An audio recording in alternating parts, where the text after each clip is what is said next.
چوتھی بات یہ ذہن میں رکھنا چاہیے کہ حقوق دو قسم پہ ہیں.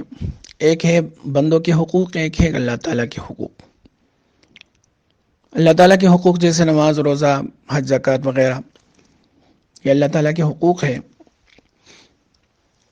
تو اللہ تعالیٰ کے جو حقوق ہے اس کی اہمیت اپنی جگہ ہے. اگر آدمی نے نہیں ادا کیے تو اس کو ادا کرنا، اس کی قضا لانا ضروری ہے. نہ کر سکا تو وصیت کرنا ضروری ہے. لیکن دوسری چیز ہے حقوق العباد. تو حقوق العباد کی اہمیت حقوق اللہ سے بھی زیادہ ہے. یہاں تک کہ حدیث شریف میں آتا ہے کہ قیامت کے دن اللہ تعالیٰ اپنے حقوق معاف فرما لیں گے لیکن بندوں کے حقوق معاف نہیں فرمائیں گے. اس وجہ سے ایک آدمی آئے گا، اس کے پاس بڑے نماز، روزے، حج، زکوٰۃ، نیکیاں، ساری چیزیں ہوں گی، لیکن اس کے اوپر بیوی کے حقوق ہوں گے. بیوی ہے تو مرد کے اس کے اوپر حقوق ہوں گے، بہن ہے تو بھائی کے اس کے اوپر حقوق ہوں گے. کچھ حقوق مالی ہوتے ہیں، کچھ جانی ہوتے ہیں. تو وہ جب تک وہ حقوق والا معاف نہ کر دے اس وقت تک وہ معاف نہیں ہوتے. اور پھر قیامت کے دن اگر وہ اپنا معاف نہیں کرے گا تو پھر اس کے بدلے میں نیکیاں دینی پڑیں گی. اس وجہ سے حقوق العباد کا بڑا خیال رکھنا چاہیے. ہم تبلیغ بھی کرتے رہتے ہیں، جہاد بھی کرتے رہتے ہیں، مدرسوں میں پڑھتے بھی رہتے ہیں، لیکن حقوق العباد کا ہم خیال نہیں کرتے. بجلی چوری کی استعمال کر لی، گیس چوری کی استعمال کر لی، اس کا احساس ہی نہیں ہے کہ ہم دوسروں کا حق کھا رہے ہیں. باورچی خانے میں کمپریسر لگا دیا گیس کا، اب ساروں کا گیس یہ کھا گیا. اب باقی بیچارے جو ہے وہ بیٹھے ہوئے، ان کے پاس نہ سلنڈر ہے نہ عام گیس ہے، اور یہ سلنڈر بھی نہیں رکھتا اور کمپریسر لگا کے دوسروں کے حق کھا رہا ہے. دکاندار ہے، ہر چیز میں دھوکہ ہے. ایک نمبر کے نام سے 2 نمبر چیزیں بیچ رہا ہے، ہر چیز میں ملاوٹ ہے. احساس ہی نہیں ہے کہ ہم حقوق العباد میں حق تلفی کر رہے ہیں. ایسے ہی یا اس چیز کو سوچ ہی نہیں رہے شوہر کہ میرے ذمے اس بیوی کے کیا حقوق ہیں. اس کو خرچہ بھی دینا ہے، اس کو نان نفقہ بھی دینا ہے، میرے ذمے بچوں کے کیا حقوق ہیں.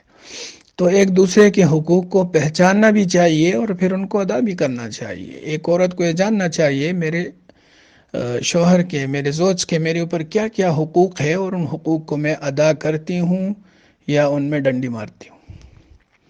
تو جب مرد اپنے ذمے جو حقوق ہیں ان کو ادا کرے گا اور خاتون اپنے حقوق کو ادا کرے گی تب جا کے یہ گاڑی چلے گی.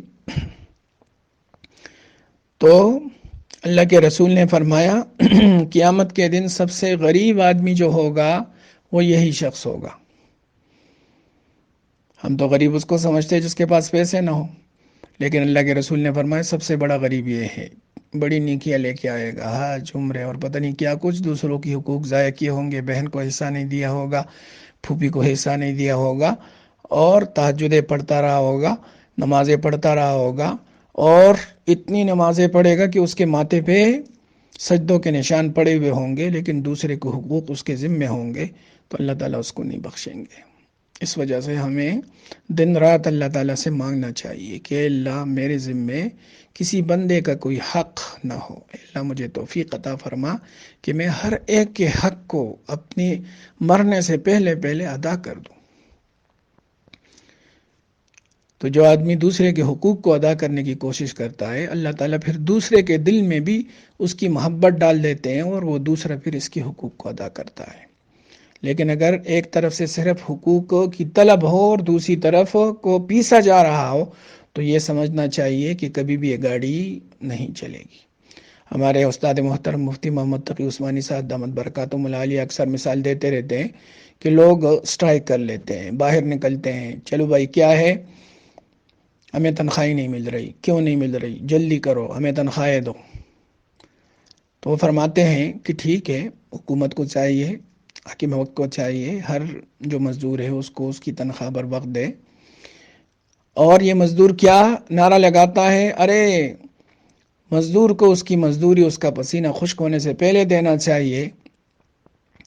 تو حضرت فرماتے ہیں کہ سب سے پہلے تو یہ بھی دیکھنا چاہیے کہ اس مزدور کو پسینہ آیا بھی ہے یا گھر میں اے سی کے سامنے بیٹھ کے اور سو کے اس نے سارا وقت گزارا ہے، دفتر حاضر ہی نہیں ہوا ہے اور اب سٹرائک کرتا پھر رہا ہے کہ ہمیں اپنی تنخواہ اپنے وقت پہ دو، تو حضرت فرماتے ہیں کہ دونوں طرف سے حق تلفیاں ہیں کہ ایک تنخواہ نہیں دے رہے اور دوسرے نے کام بھی نہیں کیا ہے۔